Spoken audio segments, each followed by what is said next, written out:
If you are judging every ad you run on Facebook by return on ad spend, or ROAS, you are missing the bigger picture, especially in 2025. We've made a ton of ads for a ton of different clients, and what I can tell you is some of the best ads that we have ever created did not convert. Now I know, what kind of blasphemous witchcraft am I spewing at you right now? Ridiculous. If your ads aren't making money, then you shouldn't be running the ads. I understand. And in a few minutes, I'm gonna show you how one of our clients, CurvaPen, could not break a CPA of $30 with the ads they were running. They implemented our ads, and then the ads that they were running all of a sudden are getting a CPA of $15, $16. How is that possible? And then after that, I'm gonna tell you about our jab hook theory, which is the strategy we use at Bonfire to make sure that people actually care about your brand online. Let's rewind to 2020, COVID times. Everybody's locked in their houses and scrolling on their phones all day long, and this is regarded as one of the golden ages of Facebook ads. You could launch literally any product, put a video out there, put an image out there, start running it on Facebook, and that thing's gonna explode. It happened all the time. Why I explain this is because in a world where anything and everything works, you should absolutely judge what you're putting up by return on ad spend. Makes total sense. Ever since then, the Facebook ads industry has grown by over $2 billion. So how does that change things? Well, now you're not just gonna put ads out there and expect sales to happen. Branding matters, trust matters, creativity matters.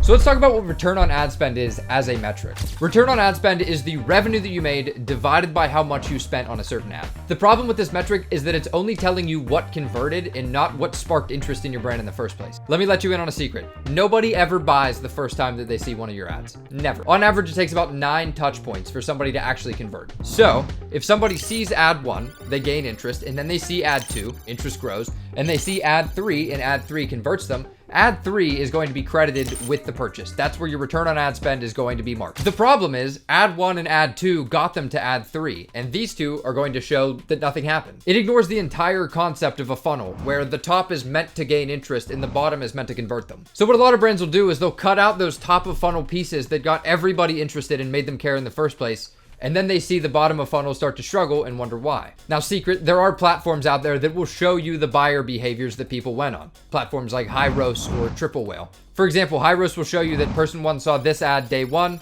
and then they saw this ad day 2, they visited the website, and then they saw ad 3, and they ended up buying, which is great. So I told you we run this strategy called the jab hook strategy. Let me explain what that is. If you're in a fight, you do not need to throw knockout punches the entire time. If you do so, you're gonna burn yourself out really quick. Instead, you use a jab as a setup punch. Pop them with the jab, head snaps back, boom, hands fall down, now we're coming in with the hook. Our agency creates these ads that are very high end and well put together, and we'll run them so that people stop and care and treat it as if it's some sort of sketch-based piece of content on the platform. And a lot of the times what happens is we'll put a very ugly ad under that, UGC or somebody just talking about the product, or even just a video showing the product, very direct, nothing entertaining about it, and that ad is going to convert like crazy. And it's because platforms like Meta are becoming very real places for very real companies to come in and advertise. The platforms are auction based, so the more money that's on the platforms, the more expensive it's going to be there, the more competition that's there. So rather than thinking of everything as, I need to know exactly how much this ad made me, instead, think of it on a bigger branding perspective. If you want to last a long time and you want to build something big and sustainable, you have to think about what's going to hook people, what's going to get people to care a little bit, and then what's going to get people to buy. Generally, those are not the same ads. Let me tell you about this case study with CurvaPen. They came to us at the beginning of February, and looking at their January numbers, their average cost per acquisition was about $32. And at the same time, their average order value was also about $30. So they came, they said, hey, we're